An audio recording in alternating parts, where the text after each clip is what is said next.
उत्तमांश IAS के मेरे आत्मीय मित्रों एके महेशवाड़ी का प्यार भरा नमस्कार।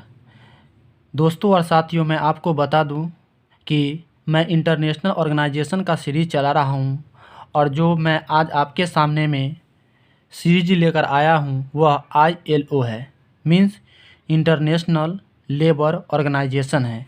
इससे पहले साथियों मैं आपको बता दूं कि उत्तमांश IAS नौकरी अड्डा यूट्यूब चैनल पे बहुत सारा इंटरनेशनल ऑर्गेनाइजेशन को मैं अपलोड कर चुका हूँ। तो साथियों, आप इस चैनल पे नए हो तो आपसे गुजारिश है कि आप इससे पहले जो मैं international organization UNO, WPO, WIPO, IMF और वर्ल्ड बैंक का वीडियो डाल चुका हूँ, ब्रेटन वुड्स जैसे वीडियो डाल चुका हूँ। साथियों पहले आप उसे वहाँ देख लीजिए, फिर इसे देखिएगा। साथियों आपको बहुत ही मज़ेदार और इंटरेस्टी आएगा। तो साथियों हम चलते हैं आज इस लेक्चर ILO की ओर।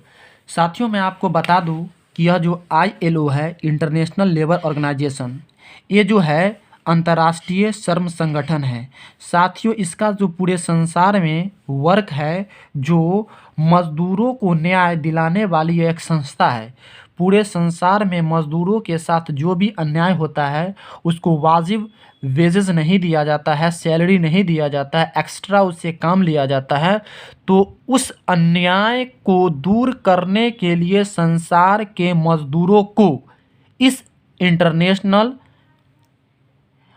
लेबर ऑर्गेनाइजेशन को एस्टेब्लिश्ड किया गया है। तो साथियों यह बहुत ही जो एक सिविल सर्विस के लिए बहुत ही इम्पोर्टेंट लेक्चर है। तो साथियों आप इस वीडियो के साथ आप बने रहिए। साथियों एक बात और मैं कह दूं कि आप इस चैनल पे नए हो तो मेरे इस चैनल उत्तमांश IAS जी के पीसीएस नौकरी अड्डा को आप सब्सक्राइब कर लो। आपको नए नए और अनोखा वीडियो समय टू समय आपको मिलता रहेगा।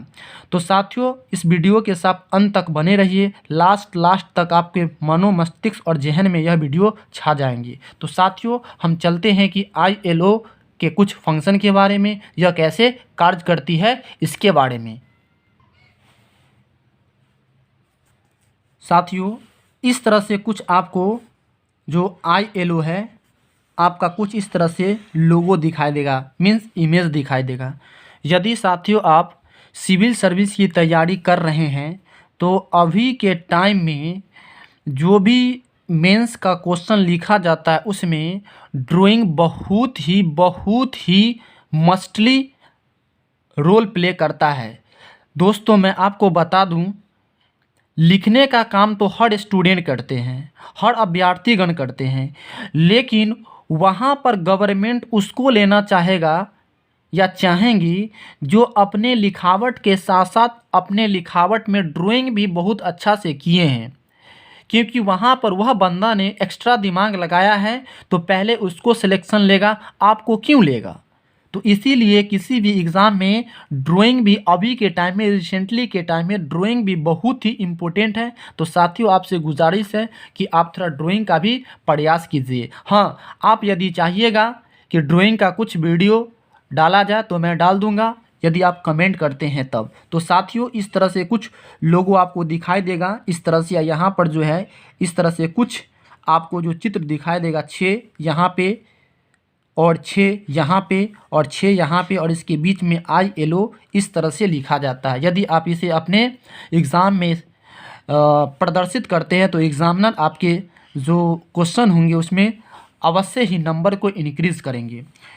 तो साथियों ILO अंतर्राष्ट्रीय स्तर पर मजदूरों और श्रमिकों के हितों की रक्षा करने के लिए बनाया गया एक संगठन है, एक ऑर्गेनाइजेशन है।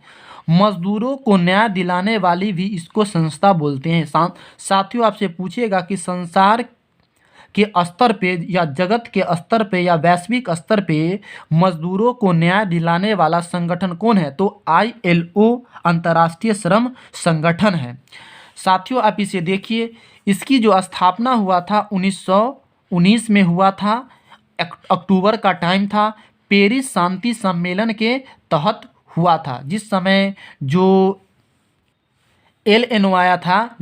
LNO मतलब बोला जाता है लीग ऑफ नेशन, राष्ट्र संघ आया था और यही राष्ट्र संघ खत्म हुआ था और द्वितीय विश्व युद्ध आगाज हुआ था, तो उसी समय यह आया था। देखा जाए तो यह अंतर्राष्ट्रीय संगठन का सबसे पुराना संगठनों में से एक संगठन है। इसका जो साथियों HQ यानी हेड क्वार्टर यानी मुख्यालय जो है वह जिनेवा में है, यानी स्विट्जरलैंड में एक जगह है, एक शहर है जनेवा, वहाँ पे है। साथियों मैं आपको बता दूं कि अक्सर जो अंतर्राष्ट्रीय संगठन का जो HQ है वह जिनेवा में है। जब मैं आपको इंटरनेशनल ऑर्गेनाइजेशन का टोटल जो नेसेसरी लेक्चर है या संगठन है मैं उसे पढ़ा दूंगा, तो मैं आपको एक छोटी सी कहानी के साथ मिलूंगा कि किस किस अंतर्राष्ट्रीय संगठन का जो हेड क्वार्टर जनेवा में है। आप इसे साथियों अभी इत्मीनान से बिना किसी हेजिटेशन को देखिए। टोटल वर्तमान में इस जो है ILO के जो मेंबर है वह 187 है। इसके जो अभी का जो महानिदेशक यानी GD जनरल डायरेक्टर जो है वह गाय राइडर है। फिर यहाँ पर साथियों इसके जो वर्तमान में जो अध्यक्ष है, स्पीकर है, वह अपूर्वा चंद्रा है और यह भारत के हैं। साथियों यह बहुत ही इम्पोर्टेंट है, आपसे पूछेगा एग्जामिनर कि ILO में वर्तमान भारत के तरफ से अध्यक्ष कौन है, तो अपूर्वा चंद्रा है, जो कि 35 साल के बाद फिर यह भारत का जो अपूर्वा चंद्रा ILO के अध्यक्ष बनी है। इससे पहले 30-35 साल पहले कोई व्यक्ति बन रखे होंगे। अंतर्राष्ट्रीय श्रम संगठन यानी ILO को जो नोबेल पुरस्कार साथियों जो दिया गया था वह 1969 में दिया गया था।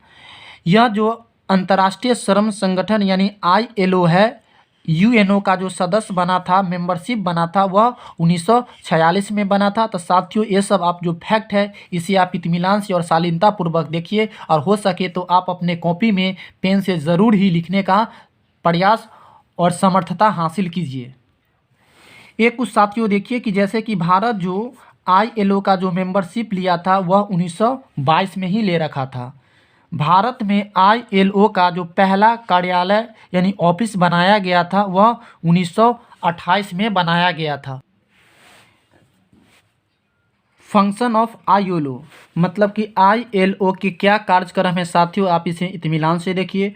यह आपके मेंस के व्यू ऑफ पॉइंट से बहुत ही महत्वपूर्ण फंक्शंस है यानी कार्य है, यानी पूरे संसार में ILO किस तरह के काम करते हैं। तो मजदूरों को न्याय दिलाने वाली यह एक संस्था है। दूसरी नंबर में यह त्रिपक्षीय संस्था है। साथियों आपसे पूछेगा कि अंतर्राष्ट्रीय संगठन में ऐसा कौन सा संगठन है जो त्रिपक्षीय संस्था है, मतलब कि अंतर्राष्ट्रीय संगठन में कौन ऐसा संस्था जिसमें 3 पक्ष मिलकर काम करते हैं संसार के। तो यहाँ पर साथियों आप इसे देखिए कि ILO के जो 3 स्तरीय जो संस्था है, देशों की सरकारों गवर्नमेंट ऑफ कंट्रीज, नियोक्ताओं यानी एम्प्लॉयज़, मजदूरों यानी वर्कर्स। साथियों मैं आपको बता दूं कि ये जो है आपका देशों के सरकारों गवर्नमेंट कंट्रीज़ या नियोक्ताओं या मजदूरों, इसका क्या सेंस हुआ? इसका यही सेंस हुआ कि ILO के फोरम पे यानी मंच पे जो 187 मेंबरशिप है उस देश में किसी भी मजदूरों के साथ अन्याय हो रहा है तो मजदूर प्लस नियोक्ताओं और देशों के सरकार तीनों ये ILO फोरम पर जाएंगे और अपना बात विमर्श को रखेंगे कि भाई देखिए इस तरह से मेरे साथ अन्याय किया जा रहा है। विशेष रूप से मजदूरों जाएंगे, जाते तो तीनों हैं। जैसे कि हम एक एग्जाम्पल के थ्रू आपको मैं बताना चाहता हूं कि भारत के नरेंद्र मोदी और प्लस नियोक्ता में साथियों मैं आपको बता दूं नियोक्ता का अर्थ होता है काम कराने वाला मालिक, मतलब आप इसे समझिए मालिक।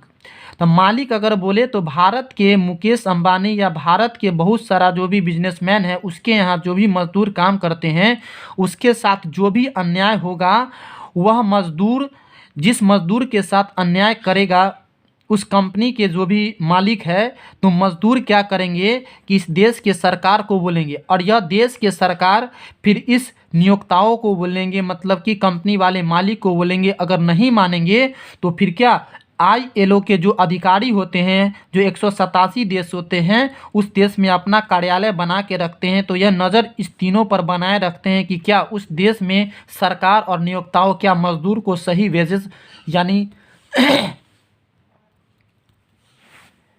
यानी सही वेजेस या मजदूरी दे रहे हैं कि नहीं दे रहे हैं। अगर नहीं दे रहे हैं तो ILO के जो भी हेड आदमी होंगे या उसमें जो भी मेंबर होंगे, तो मोदी को कहेंगे कि भाई यहाँ पर आप आइए। तो एक टाइम होता है कि सरकार के जो भी मेंबर मंत्री होते हैं उस ILO के फोरम पे जाते हैं, फिर यहाँ पर नियोक्ता जो होते हैं वो जाते हैं, और मजदूर के तरफ से जो भी नेता है वहाँ जाते हैं और अपना अपना ILO के साथ विचार रखते हैं, मतलब अपने प्रॉब्लम को रखते हैं, समस्या को रखते हैं, और तब जाके ILO सरकार को कहेगा कि भाई आप ऐसे क्यों कर रहे हैं, आप मजदूरों को जो सही वेतन क्यों नहीं दे रहे हैं, आप दीजिए।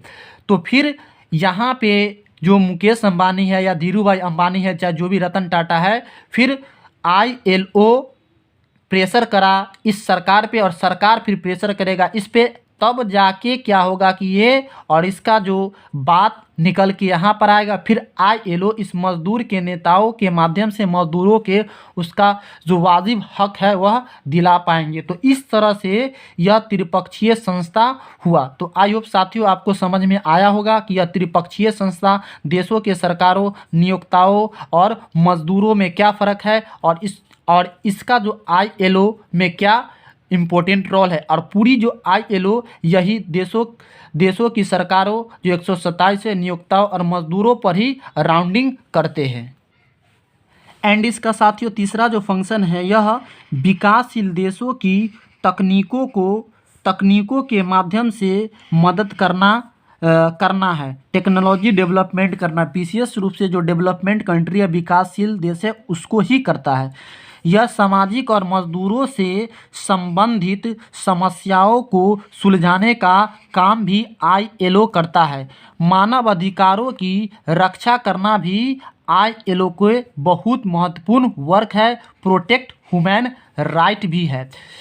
यह महिलाओं और पुरुषों दोनों के लिए सम्मानपूर्वक काम कराने को बढ़ावा देना। जैसे कि दिल्ली में कोई कंपनी है, उस कंपनी में मजदूर के तौर पर महिला जाती है और पुरुष जाते हैं, तो पुरुष को प्रेफरेंस दिया जाता है और महिलाओं को प्रेफरेंस नहीं दिया जाता है। मतलब महिलाओं को बोला जाता है कि आप इतना देर काम करो, पुरुष को नहीं।